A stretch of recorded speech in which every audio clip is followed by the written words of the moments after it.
चलिए बेटा स्टार्ट करते हैं।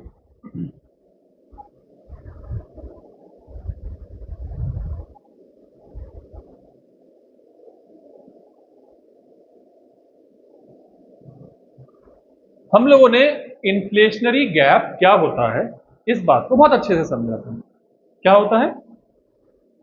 जितना भी अमाउंट एक्सेसिव डिमांड की वजह से हम जिन रिसोर्सेस को अचीव ही नहीं कर सकते हैं, 3000 वाली बात, जिन रिसोर्सेस तक हम जिन डिमांड्स को हम अचीव ही नहीं कर सकते हैं, उस बेवजह के झूठे गैप को हम क्या बोलते हैं?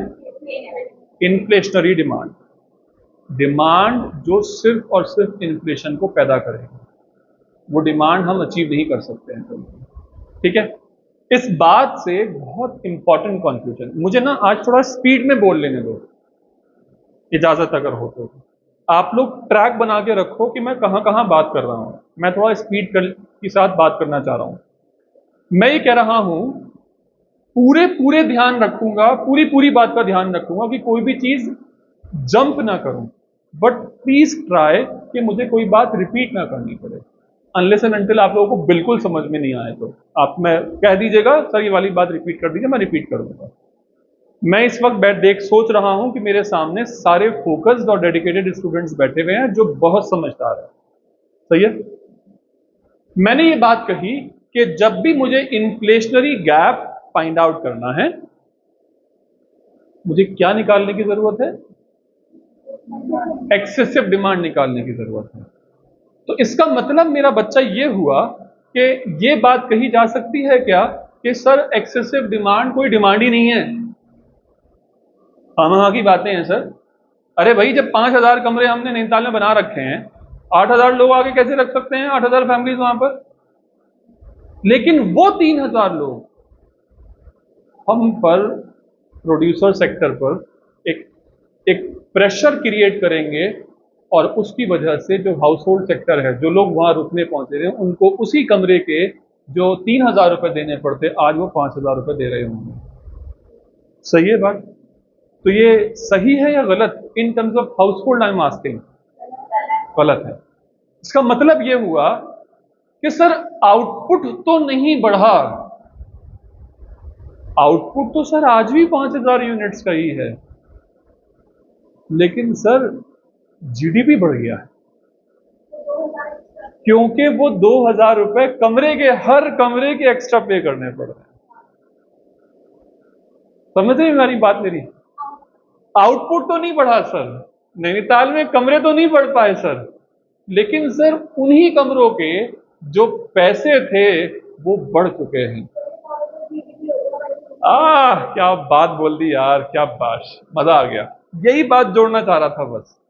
तो हम क्या ये बात बोल सकते हैं कि ऐसी चीजों पर हमारी जीडीपी पर क्वांटम के पॉइंट ऑफ व्यू से कोई भी फर्क नहीं पड़ता। बात समझो एक मिनट के लिए। क्वांटम के ऊपर, उसके ऊपर फर्क नहीं पड़ता कुछ भी। क्या 5000 कमरे जो थे वो हमारी वॉल्यूम थी? क्वांटम था हमारा? क्या रूम्स बढ़ गए? क्या हमारे यूनिट्स बढ़ गए? अरे भाई, अगर डिमांड आई है 8000 पीसेस की और हमारे पास बनाने वाले सिर्फ 5000 हैं, तो क्या हम 8000 पीसेस एक दिन में बना सकते हैं? लेकिन डिमांड क्योंकि ज्यादा आ गई है, तो अब वर्कर्स अपने पैसा ज्यादा मांगेंगे। तो क्या आउटपुट बढ़ गया? तो ऐसी स्टेट को जहां पर मेरे क्वांटम नहीं बढ़ाए जा सकते, ऐसी स्टेट को मैं बोलता हूं मेरी जीडीपी स्टैटिक है। स्टैटिक क्या है? स्टैटिक है, स्टैटिक है। स्टैटिक जीडीपी क्या है कि even when the level of aggregate demand is higher than its fuller employment level, the level of GDP does not rise. ठीक है? It remains static. It is a situation when higher demand fails to generate higher GDP. सही है भैया? ये वाली figure, ये वाली सारी बात शो ही कर रही थी। ये सब बातें आप लोगों ने पढ़ ली हैं। तो यहां पर हमने एक बहुत ही इंपॉर्टेंट कंक्लूजन ड्रॉ किया भैया। बहुत ही इंपॉर्टेंट कंक्लूजन। वो कंक्लूजन क्या है कि जब भी हम ये बात कहते हैं कि GDP remain constant, GDP remain static, इसका मतलब ये होता है कि we are referring to real GDP. क्या था रियल जीडीपी सर? अक्सा के फार्म में 10,000 टन ऑफ वीट प्रोडक्शन हुआ, ठीक है, 2010 में, इनके अब्बा के जमाने में। और उस वक्त में हमने 1 रुपए टन के हिसाब से 1 रुपए किलो के हिसाब से हमने अपना प्रोड्यूस बेच दिया। तो अक्सा की टोटल कमाई कितनी हुई? 10,000 की 10,000 ही हुई। मैंने 1 रुपीज इसलिए सिंप्लिसिटी के लिए रखा था। आज जो है अक्सा से ये चाहा जा रहा था कि तुम्हारा जो एग्रीकल्चरल आउटपुट है उसको बढ़ाने की बात करो। इन्होंने आउटपुट तो नहीं बढ़ाया, बट आज इनका जो एग्रीकल्चरल प्रोड्यूस है वो 5 रुपए किलो पर बिक रहा है। तो ये अपने बाबा से ना जाकर दिल ठोक के कह रही है कि आपके जमाने में हमारी 10,000 की कमाई हुआ करती थी और आज हम 50,000 की कमाई कर रहे हैं। इन्होंने कुछ उखाड़ा है क्या उसमें से? अरे तुमने क्या उखाड़ लिया बाबा? तुमने कुछ भी ना किया उसमें। प्राइसेस बढ़ गए तो जीडीपी थोड़ी बढ़ गई भाई। रियलिटी बताओ, कुछ बढ़ा है क्या? कुछ नहीं बढ़ा। सेम अप्लाइज टू हियर, कुछ भी नहीं बढ़ाया है। अगर वाकई तुम्हारे अंदर दम था ना भाई साहब, तो उस 10,000 के एटलीस्ट 11,000 करके दिखा देता, तो मान लेता कि वो जो 1,000 है ना वो बढ़ गया है कुछ। तो मुझे इस सिचुएशन में बताओ, क्या नैनीताल के लिए कुछ बहुत एक्सपेंशन हो चुका है क्या? क्या आपके पास कुछ शानदार एम्प्लॉयमेंट लेवल अचीव हो गया है क्या? तो आपकी रियलिटी अब भी थू है, थू, कुछ नहीं है आप अब भी। जब आपकी रियलिटी में कुछ नहीं हुआ है तो आपका रियल जीडीपी अभी तक भी चेंज नहीं हुआ है। लेकिन हां, नॉमिनल जीडीपी, क्योंकि रेट्स बढ़ गए। अरे और क्या, रेट्स बढ़ गए।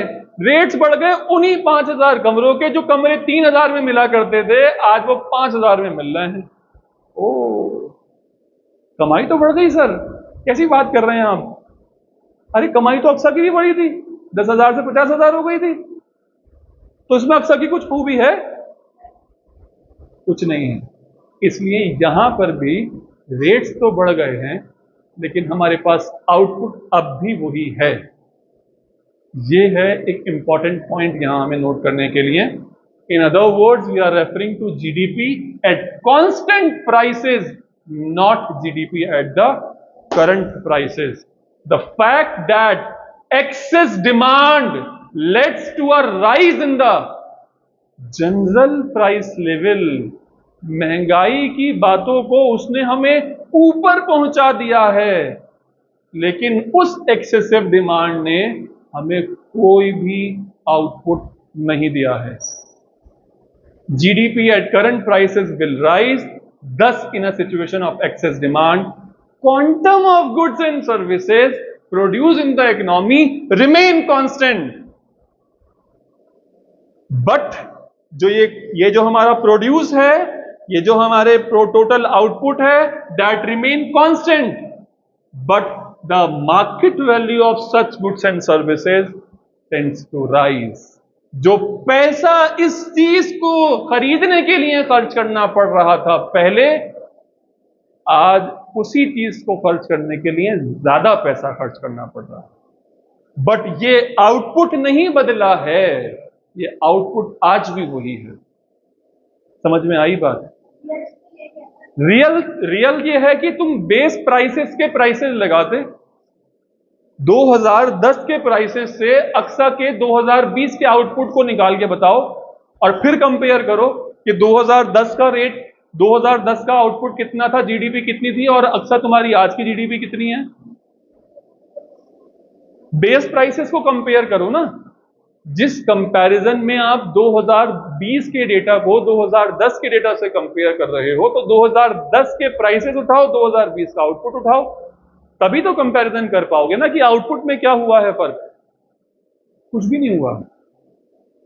इसी वजह से कहा जा रहा है कि quantum of goods and services remain constant. ये जितना पिछले साल था वही इस साल है, बट जो पैसा इस आउटपुट को खरीदने के लिए हमें खर्च करना पड़ रहा था, आज उससे ज्यादा पैसा खर्च करना पड़ेगा।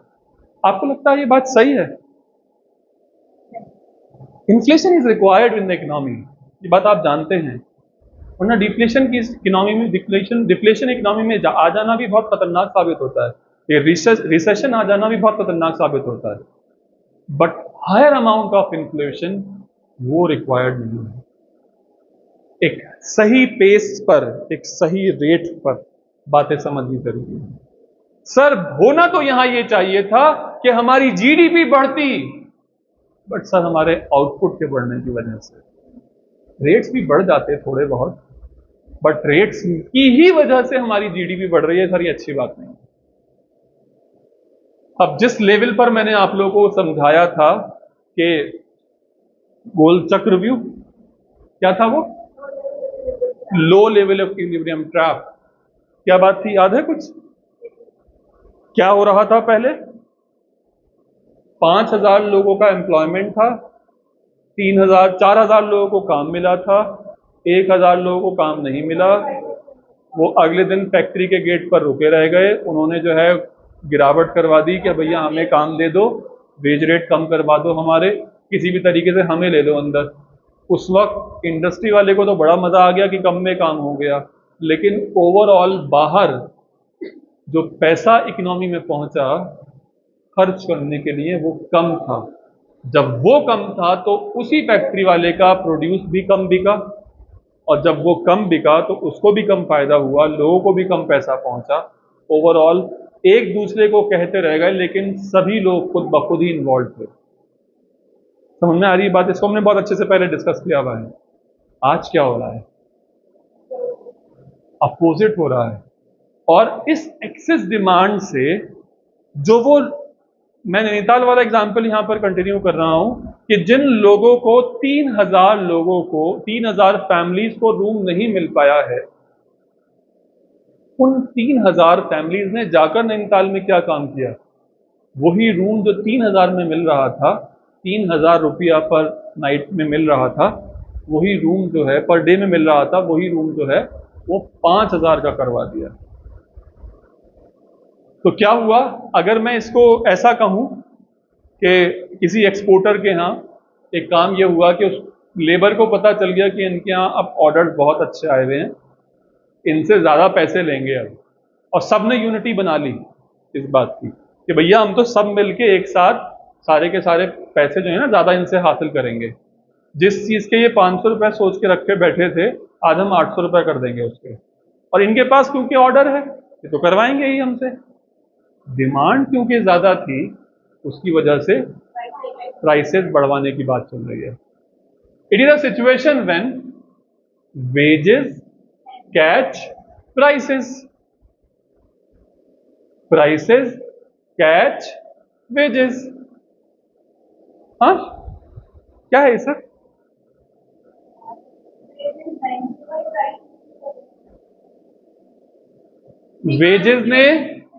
वेजेस बढ़ाने की बात करी तो जो एक्सपोर्टर है वो क्या करेगा? वो अपना सेलिंग प्राइस बढ़ाएगा। जब उसकी कॉस्ट ऑफ प्रोडक्शन बढ़ेगी, कोई चीज वो 100 रुपए में बना रहा था लेकिन लेबर को वो 20 रुपए देता था, आज लेबर कह रही है 25 चाहिए, डेफिनेटली बढ़ाएगा वो। Wages catch price, prices catch wages. Prices की वजह से प्राइसेस अब ज्यादा हो जाएंगे, 105 हो जाएंगे, तो वो आदमी मजदूर, दिहाड़ी मजदूर अब ज्यादा पैसे लाने की बात करेगा, क्योंकि अब सोचो मेरी बात, आटे की चक्की जो है उसमें आटे की जो लेबर है, पिसाई जो है, वो पहले 20 रुपए थी, आसानी के लिए कह रहा हूं, और आटा वाटा मिलाकर सब 100 रुपए चल रहा था, सही है। अब आटे की पिसाई जो है उसने कह दिया डिमांड तो बहुत हो रही है, हम तो लेबर ज्यादा मांगेंगे। अब इसकी वजह से क्या हुआ? ₹25 लेबर कर दी गई, तो अब आटा जो पहले ₹100 बिक रहा था अब ₹105 बिकेगा। अब यहां से क्या होगा, जनरल लेवल पर जिन लोग ₹100 में अपना गुजर बसर कर लिया करते थे, अब वो कहेंगे बोला भाई साहब पैसे बढ़ाओ, हमें हमारा पूरा ही नहीं हो पा रहा, पढ़ता ही नहीं आ रहा हमें तो। जब सर हमारा पढ़ता ही नहीं आ रहा तो पैसे बढ़वाओ। प्राइसेस कैच वेजेस, प्राइसेस के महंगा होने की वजह से वेजेस को बढ़ाना पड़ा, वेजेस के महंगा होने की वजह से प्राइसेस बढ़ाने पड़े, प्राइसेस के महंगा होने की वजह से वेजेस बढ़ाने पड़े। इस छोटी सी लाइन में कितना बड़ा मकसद है, और ये ऐसे लिखी हुई नहीं है जैसे मैंने लिखी है, ये स्ट्रेट लाइन लिखी हुई है। आगे, accordingly the economy may be driven to a situation of hyper inflation. वो उसके पैसे बढ़ाएंगे, वो उनके पैसे बढ़वाएंगे, वो आटे के पैसे बढ़वाएगा, वो अपनी वेज के पैसे बढ़ाएगा, और ये चक्रव्यूह घूमता रहेगा घूमता रहेगा घूमता रहेगा, और घूमते घूमते घूमते घूमते ऐसा हो जाएगा तो भैया लोग कहेंगे भैया कहाँ जाके रुकेगो तुम, मतलब तुम पैसे बढ़वाने पर कादिर हो वेजेस वाले, तुम पैसे बढ़वा रहे हो और पैसों की वजह से वेजेस बढ़ रही है। लाइन बहुत छोटी सी है, लेकिन पता नहीं आप लोगों के ब्रेन तक मेरी बात पहुंची है नहीं पहुंची, आई डोंट नो पहुंची है नहीं पहुंची है, लेकिन ये बात ऐसी है, ये छोटे से words wages catch prices, prices catch wages, ये ऐसी है कि ये चक्रव्यूह घूमता चला जा रहा है। मतलब क्या, राइजिंग प्राइसेस की वजह से वेजेस बढ़ानी पड़ रही हैं, और वेजेस के बढ़ाने की वजह से प्राइसेस बढ़ाने पड़ रहे हैं। समझ में आई बात? Accordingly, the economy may be driven to a situation of hyperinflation. Inflation to a very high magnitude. बहुत बहुत ज्यादा लेवल पर मैग्नीट्यूड पर हमारा इन्फ्लेशन चल रहा है यहां पर। Thus wages catch prices and prices catch wages, वही बात रिपीट करी है मैंने। This spiral turns into a hyper inflation level, becomes a serious threat to the economic, serious threat to the economy, serious वाला threat to the economic stability. इस चीज को आपको नहीं लगता कि आप लोग इकोनॉमी पढ़ रहे हो, इकोनॉमिक्स पढ़ रहे हो, तो सर क्या हम यहां पर सिर्फ और सिर्फ मर्जों को बताने के लिए ही पैदा हुए थे? हम सर दवाइयां, डॉक्टर आपको कहे, आपको कि सर डॉक्टर साहब ये हो गया ये हो गया ये हो गया ये हो गया, तो डॉक्टर साहब कहें कि हाँ तुम्हारे ऊपर ये वाली बीमारी है, तुम्हें ये हो गया है, और तुम्हारा टीएलसी इतना बढ़ गया है, तुम्हारा डीएलसी इतना बढ़ गया है, तुम्हें ये बीमारी है। अरे डॉक्टर साहब बस ना बस, ये बताओ ये ठीक कैसे होंगे? बोले नहीं रुको एक मिनट, तुम अभी पहले तुम्हें ये और बीमारी है। अरे डॉक्टर साहब बस कर दो, नहीं तुम्हें ये भी बीमारी है। अरे डॉक्टर साहब बस कर दो। बोले दवाई मैं नहीं लिखता हूं, दवाई लेने के लिए तो तुम किसी और डॉक्टर के पास जाना, लेकिन मैं तो सिर्फ और सिर्फ यहां पर तुम्हें ये बताने के लिए हूं कि तुम्हें कौन सी बीमारी है। आप बताओ उस आदमी की प्रैक्टिस कितने दिन चलेगी? तो आप लोग जो ये इकोनॉमिक्स में ये प्रॉब्लम्स पढ़ रहे हो, आप लोग मुझे बताओ ये इकोनॉमिक्स कितने दिन आपके दिमाग में टिकेगी अगर आपको इसका सॉल्यूशन नहीं पता होगा तो? अब आप लोग ज्यादातर चीजें समझ चुके हो, मुझे एक बात ये बताओ, अगर ऐसी सिचुएशन आपके सामने आ गई और आप जो है अंधों में काणे राजा ही ठीक, आप जो है फिलहाल इस जगह के राजा हैं, तो आप अपने बीरबल से डिस्कशन करके क्या क्या बातें कॉन्क्लूड करवाओगे सॉल्यूशन के लिए?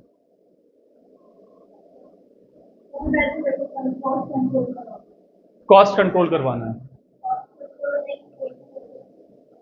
कॉस्ट को कैसे कंट्रोल करवाएंगे?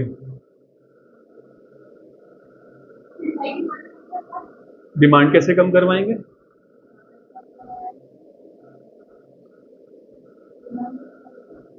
डिमांड कैसे कम करवाएंगे? उनके पास पैसा कम छुड़वा दें।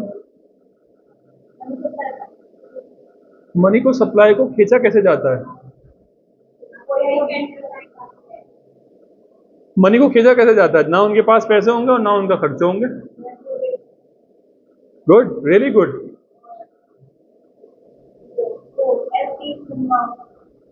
और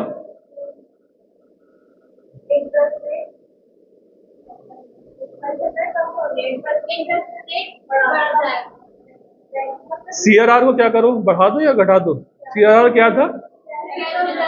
कैश रिजर्व रेशियो। बड़ी नई बात बोल दी ओ, लेकिन था क्या वो?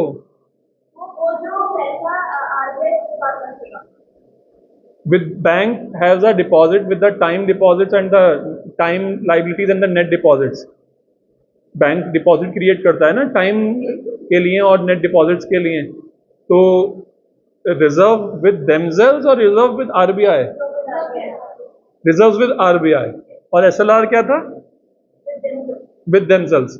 तो ये सब चीजें बैंक के हाथ में है, आरबीआई के हाथ में है कंट्रोल कर? आरबीआई के हाथ में। तो ये पैसा जो है कंट्रोल करने के लिए सीआरआर को क्या करें?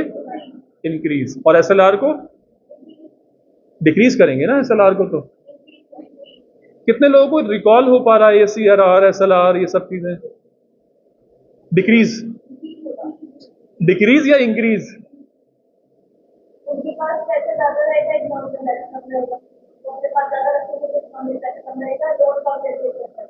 जब उनके पास पैसा ही नहीं होगा तो वो खर्च कहां से करेंगे? और वो एक्सेसिव डिमांड कहां से लाएंगे? नैनीताल किस मुंह से घूमने के लिए जाएंगे जानने के बावजूद कि वहां पर 5,000 रुपए का कमरा मिल रहा है? पैसा ही नहीं है भाई। अरे टैक्सी नहीं मिल रही भैया, गाड़ी ना मिल रही इनोवा वहां पर जाने के लिए। जब पैसा ही नहीं है तो क्या करोगे? नैनीताल जाओगे? तो उनसे नैनीताल के प्रेशर को कंट्रोल करने के लिए उनके पास पैसा ही मत छोड़ो। कॉस्ट कम। ये ब्रॉडर लेवल पर समझो पहले। जब इसको ब्रॉडर लेवल पर समझोगे ना इन कंट्रोल्स को कि आप क्या कर रहे हो एक्चुअल में, जिससे जिससे इकोनॉमी जो है सुधर जाएगी। अगर आपने ब्रॉडर लेवल पर बेटा इसको समझ लिया तो आप ना इस चैप्टर में इंटरेस्ट पैदा करोगे। और अगर मैं बुकिश चला जाऊं और वो बुकिश आप लोगों को पढ़ पढ़कर सुनाता रहूं तो आप लोगों को इंटरेस्ट नहीं आएगा कि कर क्यों रहे हैं यार। समझ रहे हो मेरी बात? एक ओवरऑल चार्ट देखेंगे, उस चार्ट को रिकॉल करने की कोशिश करेंगे ताकि हमें सही वक्त पर सारी चीजें याद आ जाएं। लेकिन उससे पहले हम एक प्रॉब्लम, एक कॉज को और पढ़ लेते हैं, कॉन्सिक्वेंस को और पढ़ लेते हैं, और वो है लॉस ऑफ प्रॉफिट।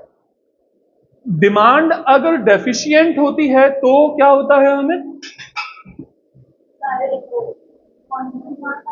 डेफिशिएंट होती है। मैंने 5,000 समोसे बनाने की बात सोची थी आज के दिन, लेकिन 4,000 रह गई, तो क्या हुआ? 1,000 रुपए का लॉस।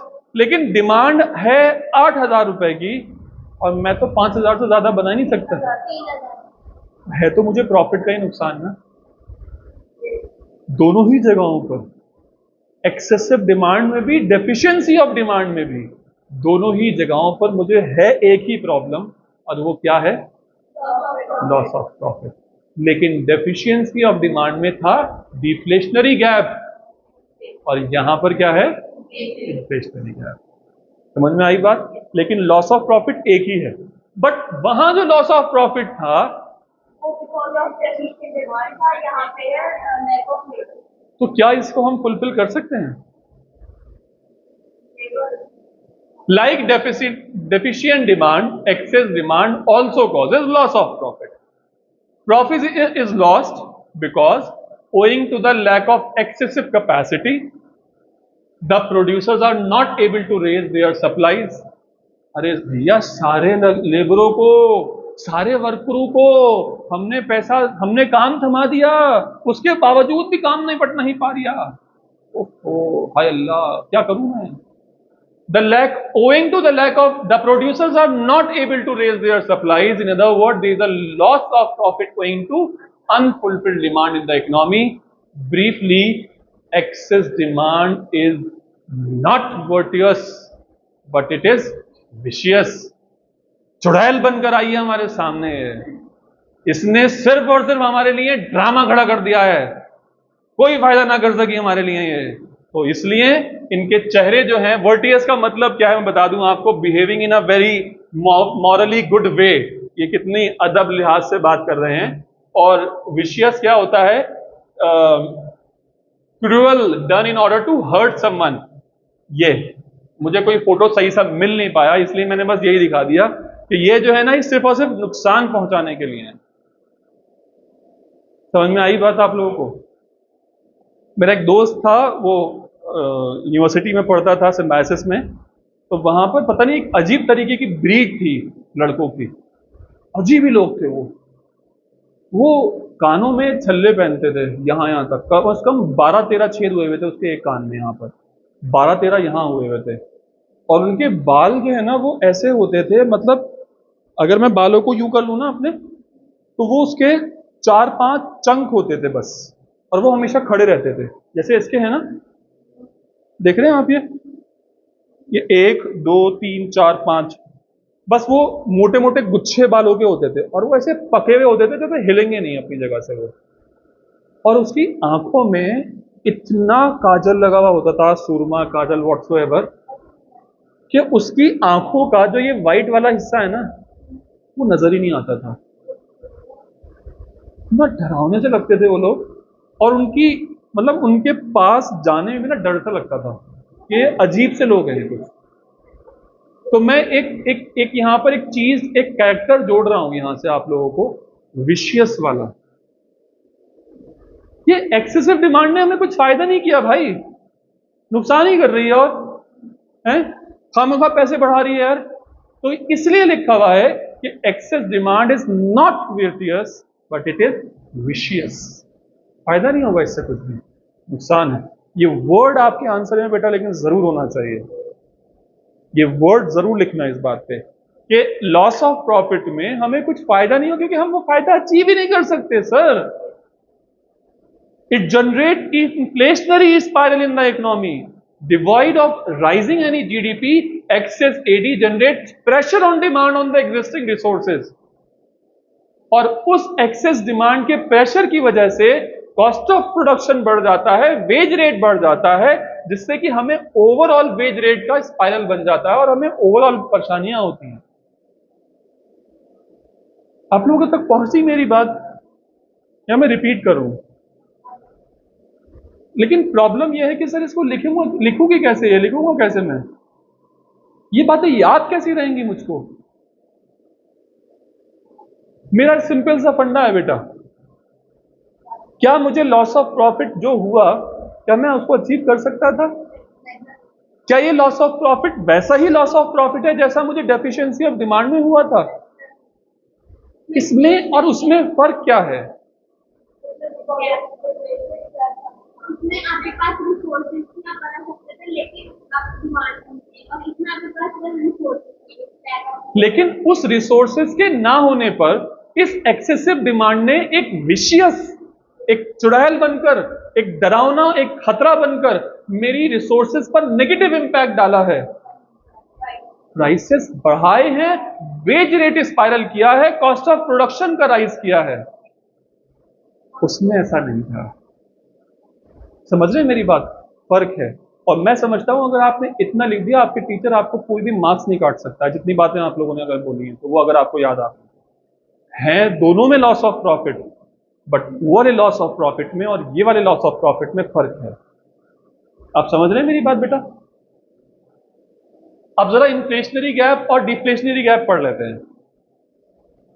मैं थोड़ा आज स्पीड से चला जाऊं, अगर आपको रिक्वायर्ड होगा तो प्लीज आप वीडियो रिपीट कर लीजिएगा, ठीक है ना?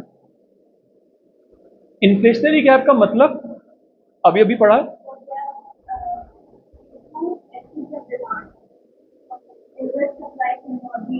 तो what is it, what is excessive demand बेटा? The difference between this,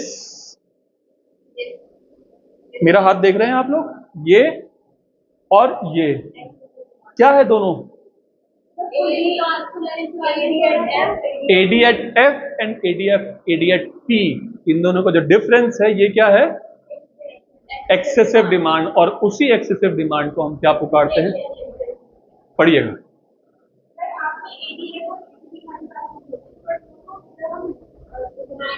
graph में। लेकिन बेटा जो मैंने जो बोला है कि graph is just a disclosure of what we discussed. ADF ऊपर है या ADF नीचे है? P के नीचे है। ADF नीचे है, एडीपी ऊपर है, तो the difference between ADF and ADP is excessive demand. क्या लिखा हुआ है, पढ़िएगा जरा।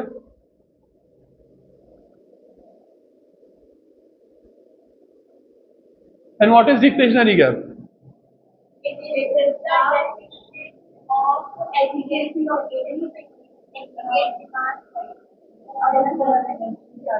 देखिए, क्रिएटिविटी आपको लानी पड़ेगी लिखने की बेटा।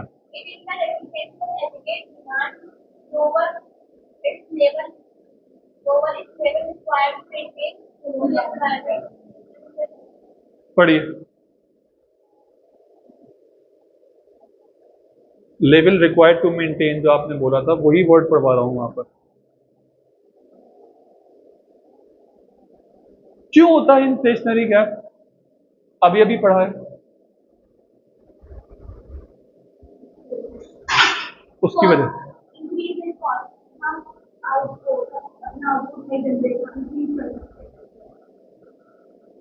तो उसकी वजह से क्या होता है? Pressure on the existing resources. इसमें कॉज में देखो क्या लिखा हुआ है, it occurs when AD is greater than AS corresponding to full employment level. और यहां पर फुल एम्प्लॉयमेंट, हम फुल एम्प्लॉयमेंट लेवल की बात पर जजमेंट ले रहे हैं। जितना डिमांड था उतना सप्लाई हुआ है नहीं हुआ है इस बारे में बात नहीं कर रहे हैं। बट अगर हम अपनी फुल एम्प्लॉयमेंट लेवल की बात करते तो उस लेवल पर क्या हमारी डिमांड पूरी थी, इस बारे में बात कर रहे हैं, यहां पर भी और यहां पर भी। इंपैक्ट ऑन आउटपुट, और इधर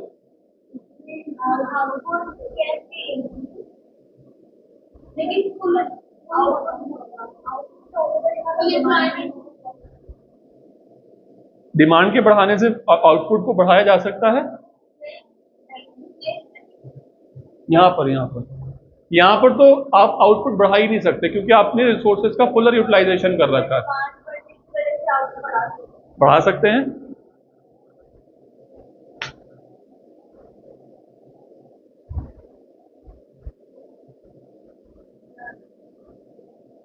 मैं बोलूं अजमी अक्सर। इम्पैक्ट ऑन एम्प्लॉयमेंट,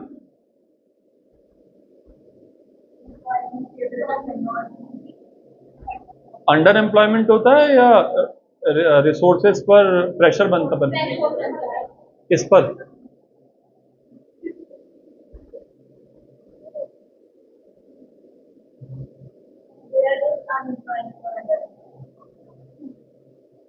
और ओवरऑल इम्पैक्ट क्या होता है?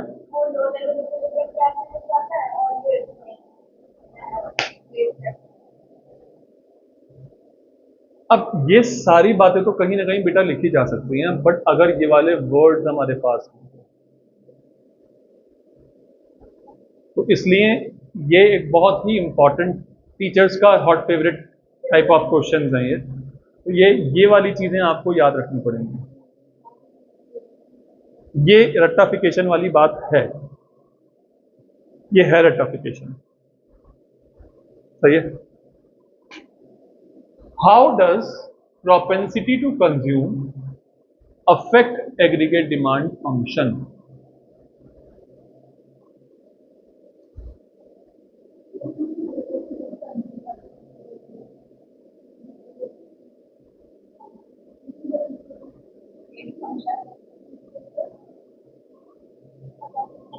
एग्रीगेट डिमांड, चलो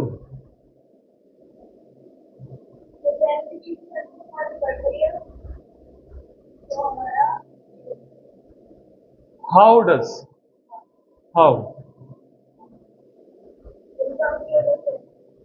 है, इनकम की वजह से। क्या इनकम की वजह से? सवाल घूमा नहीं घूमा दिमाग में? ढूंढ रहा है, लॉजिक ढूंढ रहा है, नहीं? बताओ तो, लॉजिक बताओ।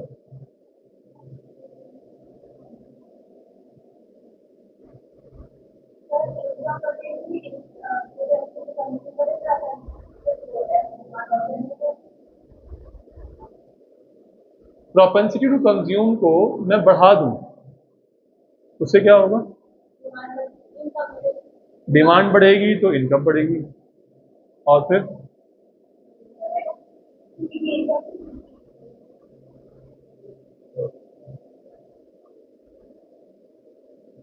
सही बोला बिल्कुल आपने। और अगर मैं एमपीसी कम कर दूं तो, एमपीसी को अगर कम कर दूं तो, अगर मैं प्रोपेंसिटी टू कंज्यूम को, एमपीसी नहीं बोल रहा मैं अपनी, तो उससे क्या होगा? तो डाउनवर्ड शिफ्ट बोल के बताओ क्या होगा?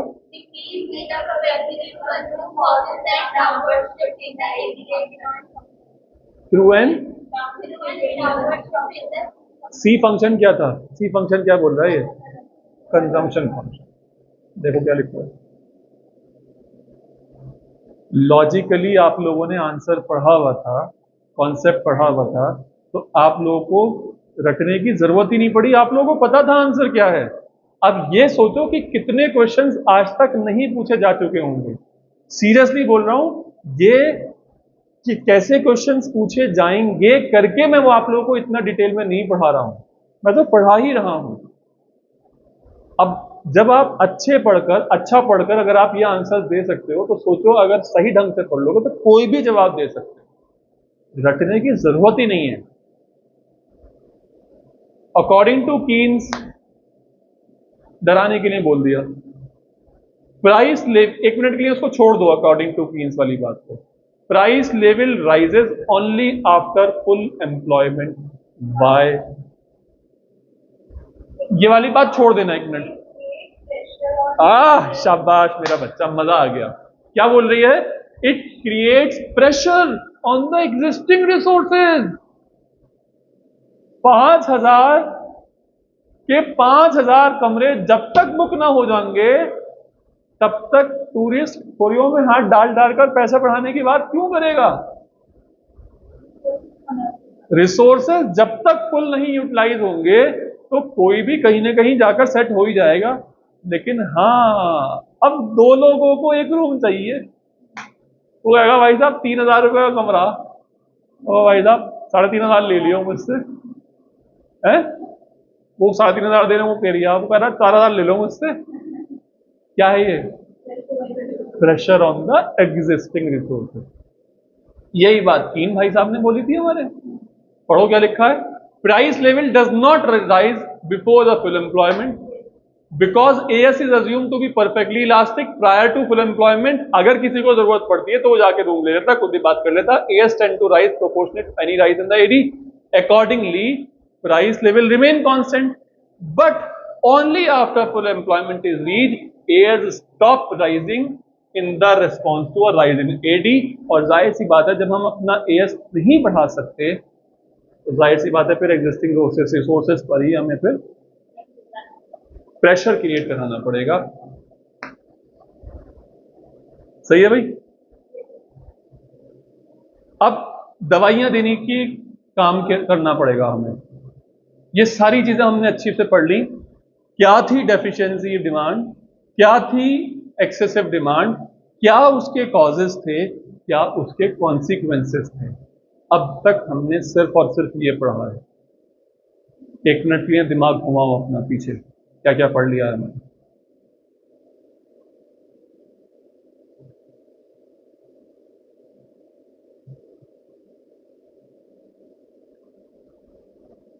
याद आ रहा है कुछ? कुछ कॉजेस थे, कुछ कॉन्सिक्वेंसेस थे। शाबाश, शाबाश, शाबाश, बहुत बढ़िया, बहुत अनडिजायर्ड स्टॉक लॉस ऑफ, बहुत बढ़िया, बहुत बढ़िया। ऐसी हमने एक्सेसिव डिमांड पढ़ा था, अभी अभी हमने पढ़ाई है, अभी अभी हमने कॉन्सिक्वेंसेस पढ़े हैं उसके, लॉस ऑफ प्रॉफिट वाला और वो सब चीजें। लेकिन दोनों में लॉस ऑफ प्रॉफिट होने के बावजूद भी अलग अलग बातें लिखी जानी है। तो मैं ये बात कह रहा था मेरा बच्चा, इन सारी ही बातों को समझकर अब हमें ये देखना है कि क्या डेफिशिएंसी ऑफ डिमांड इकोनॉमी में ठीक है, इसको दुरुस्त करना पड़ेगा। क्या एक्सेसिव डिमांड इकोनॉमी में ठीक है? कौन ठीक करेगा इसको? हाँ, गवर्नमेंट करेगी, आरबीआई करेगी? मतलब आरबीआई गवर्नमेंट एक ही है मतलब? फिर तो आरबीआई क्या सेंट्रल गवर्नमेंट की कंट्रोल में होती है?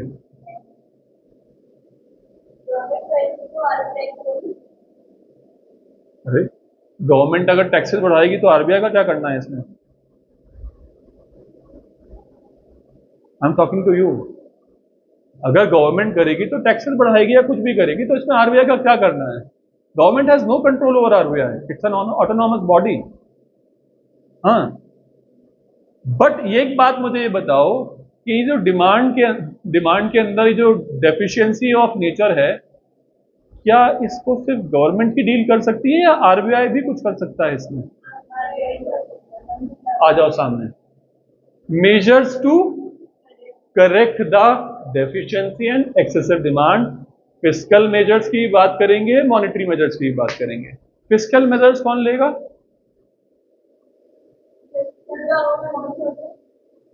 बात करेंगे इस पर। फिस्कल मेजर्स क्या होते हैं इस पर बहुत अच्छी बात करेंगे। बहरहाल ये वो चीजें हैं जो पॉलिसियों के तहत, क्या बोल रहा हूं, पॉलिसीज नहीं, पॉलिसियों के तहत हम खेचमतानी करके इकोनॉमी से कुछ न कुछ काम करवा लें। और मॉनेटरी पॉलिसी कौन डील करेगा? आरबीआई। बस। तो economic stability requires that the situation of excessive and deficiency demand are corrected as fast as possible. Who does it? The government does it with the revenue expenditure fiscal policy. Nirmala Sitharaman and Prime Minister, Honorable Prime Minister Modi ji, Manmohan Singh एकदम जबान पर आ जाते हैं। He was the excellent Prime Minister साहब, he was the excellent Finance Minister even also. But बहरहाल यहाँ पे नरेंद्र भाई Modi, Honorable Prime Minister of ours, तो इन दोनों लोग मिलकर डिसीजन लेंगे कि हमें क्या करना है। सेंट्रल बैंक, क्या नाम है आरबीआई गवर्नर का? गुड। बाकी लोग भूल गए सर? फोटो तो याद है?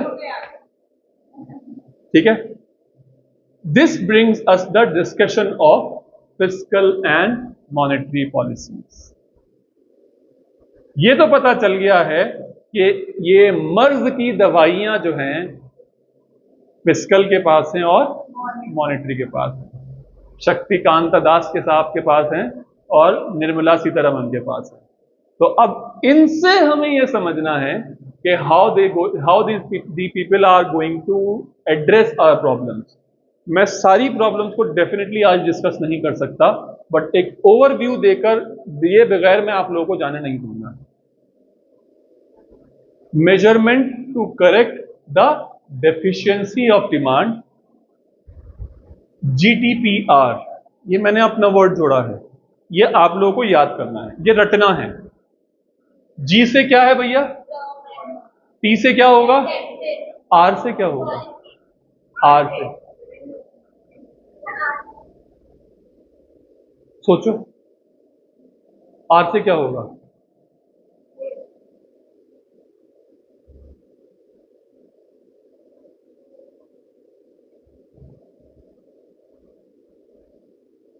R से क्या होगा? GTPR,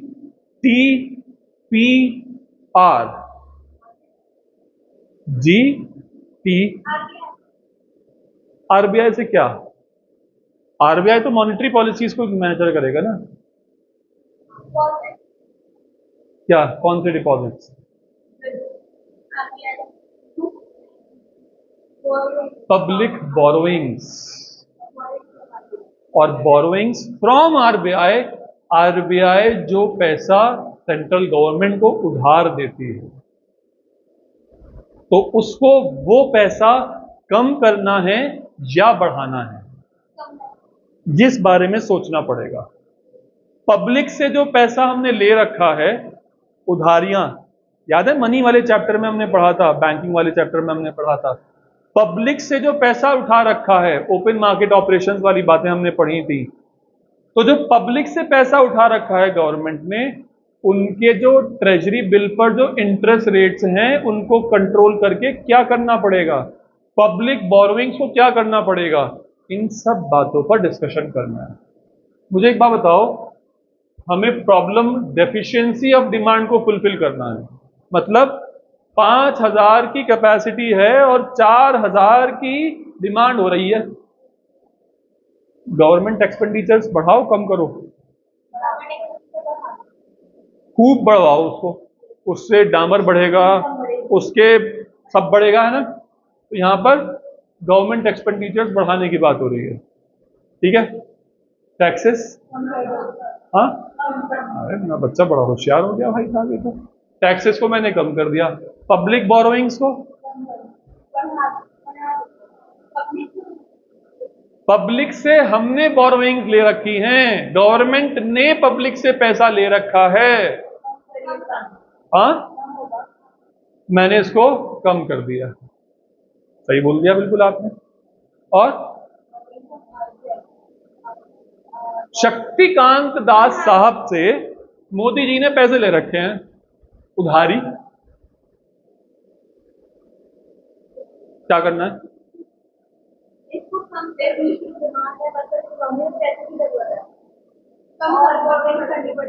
और बोरोइंग्स करनी पड़ेगी सो डैट हम लोग ये वाला काम कर सकें, ये वाले काम से जो पैसा आ रहा था उस काम को इस चीज से मैनेज कर सकें।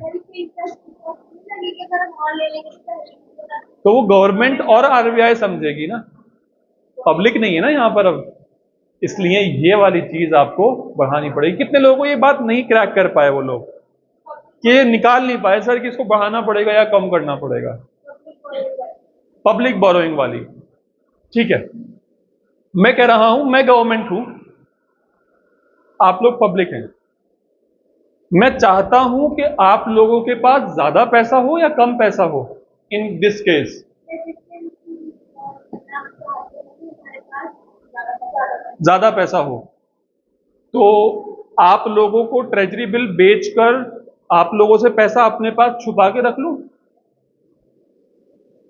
या आपको बिल बेचूं ही नहीं, जो भी पैसा आपसे ले रखा था बल्कि वो पैसा भी आपको उधारी का वापस कर दो।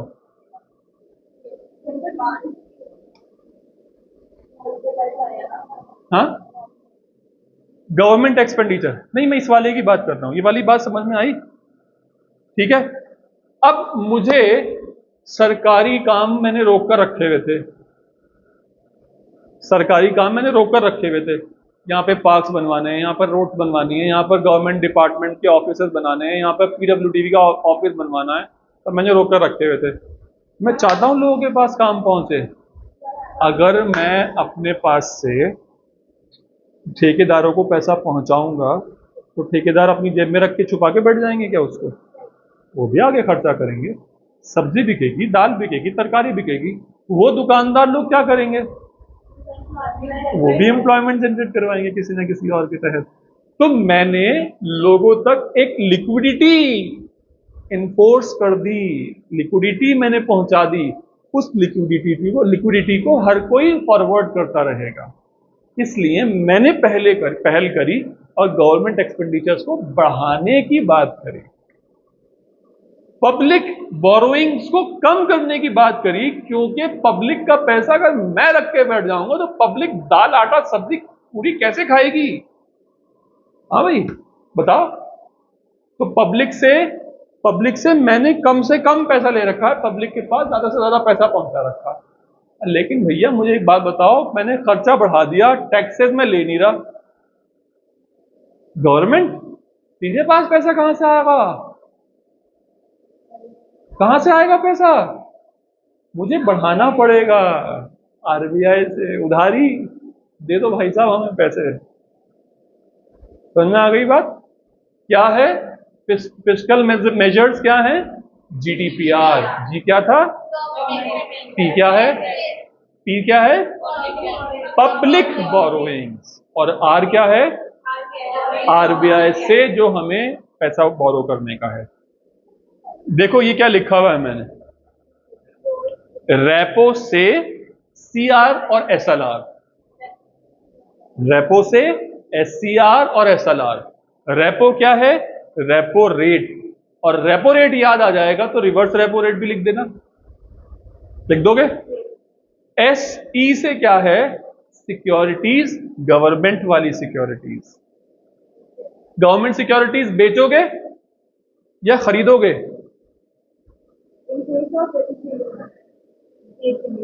हाँ, मैं उनको बेचूंगा तो मेरे पास पैसा आ जाएगा। तो मैं क्या चाहता हूं कि आपके पास से पैसा निकल जाए।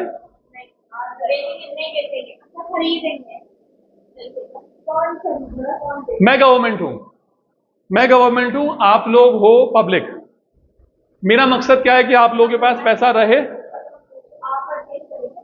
तो मैं क्या करूं? मैं ये कह रहा हूं, मैं सिक्योरिटीज बेचूं या आप लोगों तक जो पैसा सिक्योरिटीज का पहुंचा रखा था वो वापस खरीद लूं अपने पास। आप लोगों को सिक्योरिटीज सेल करूं या आप लोगों से सिक्योरिटीज परचेज कर लूं? जब मैं आप लोगों से सिक्योरिटीज परचेज कर लूंगा तो जो कागज का पन्ना मैंने आप लोगों को पहले दिया था वो कागज का पन्ना मेरे पास आ जाएगा और जो पहले आप लोगों ने मुझे पैसे दिए थे वो पैसे आपके पास आ जाएंगे। आप लोगों के पास लिक्विडिटी ज्यादा हो जाएगी। गवर्नमेंट के पॉइंट ऑफ व्यू से तो रेपो से सीआर एसएलआर, रेपो रेट बढ़ाओगे कम करोगे? रेपो रेट होता था क्या सर? ये तो यही याद नहीं आ रहा हमें। रेपो रेट क्या होता था बेटा? सब लोग देख लो।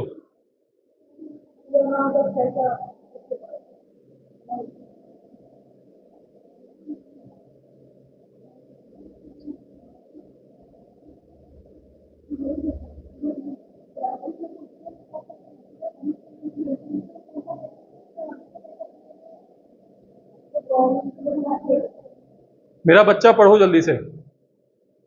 रेपो रेट क्या होता था?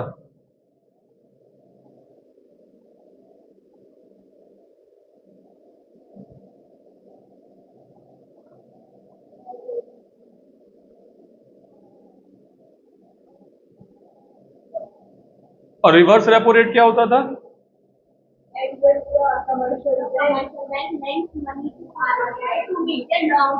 To park their surplus funds. पढ़ो पढ़ो पढ़ो पढ़ो पढ़ो पढ़ो। इस वक्त वो वाली बात नहीं, इस वक्त पढ़ लो, इस वक्त टाइम कम है।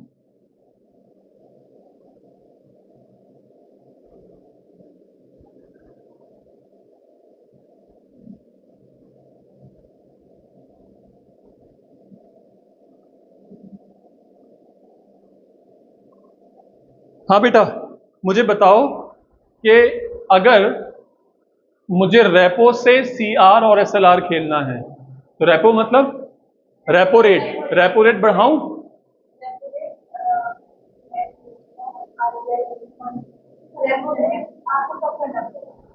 रेपो रेट कम करूंगा तो कमर्शियल बैंक्स के पास ज्यादा पैसा पहुंच जाएगा। कम रेटों पर उधारी दे रहा हूं मतलब ज्यादा उधारी देना चाहता हूं और मैं कम रेट, वो लोगों के पास अगर सस्ती उधारी पहुंचेगी तो जाहिर सी बात है वो लोग भी आगे सस्ती उधारी पहुंचाएंगे तो पब्लिक के पास ज्यादा पैसा हो जाएगा, कम पैसा पहुंचेगा। हाँ, अब मुझे बताओ कि मैं रिवर्स रेपो रेट को क्या करूं?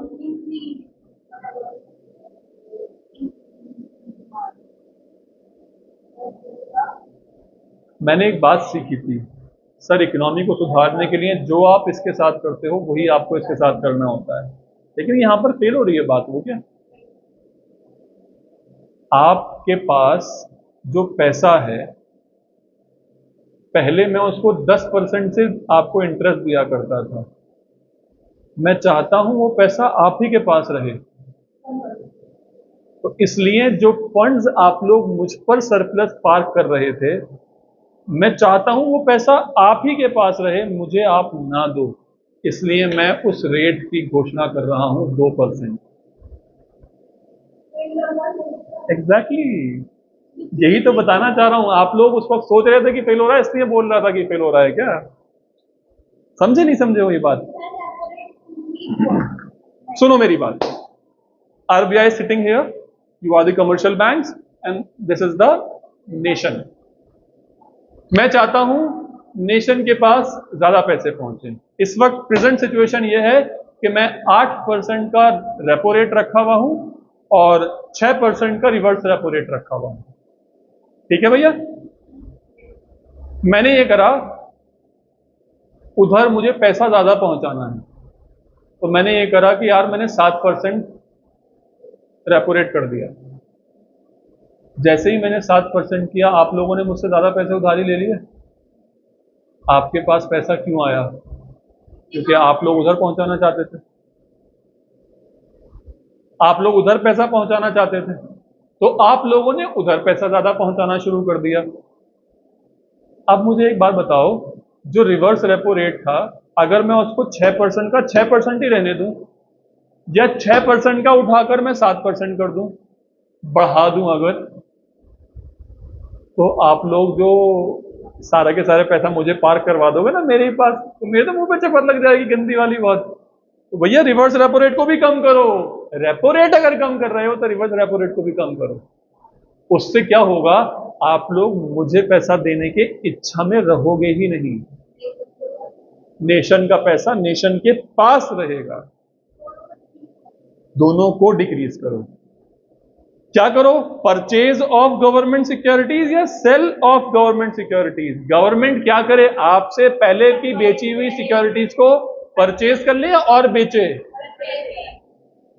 बैंक रेट को कम, रिवर्स रेपो रेट को इधर क्या करूं, और सीआरआर को क्या करूं?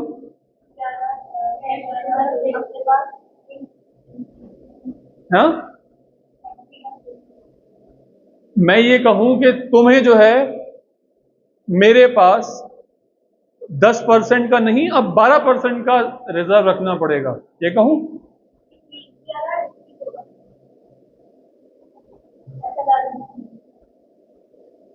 अब ये वाली बात मैं आपको कल बताऊंगा, लेकिन ये पढ़ लेना, मार मूर के राशन ला। मार मूर के राशन ला, ये क्या है? ये क्वालिटेटिव मेजर्स, मतलब मार्जिनल रिक्वायरमेंट्स, मॉरल प्रेशर और क्रेडिट रेशनिंग्स, ये हम कल पढ़ेंगे। याद रखोगे? ये क्या था? फिस्कल मेजर्स, जीटीपीआर, और ये क्या था? रेपो से सीआरआर एसएलआर, सीआर एसएलआर, और ये क्या था? मार मोर के राशन ला। ठीक रहेगी ये बात, याद रहेगी ये बात, क्योंकि जो बातें यहां पर लिखी हुई हैं वही बातें एक्सेसिव डिमांड की हैं, और इसकी जस्ट फ्लिप सिचुएशन। तो आपने अगर इसको याद कर लिया तो वो आपके ऑटोमेटिक याद आ जाएगी। सही है भाई?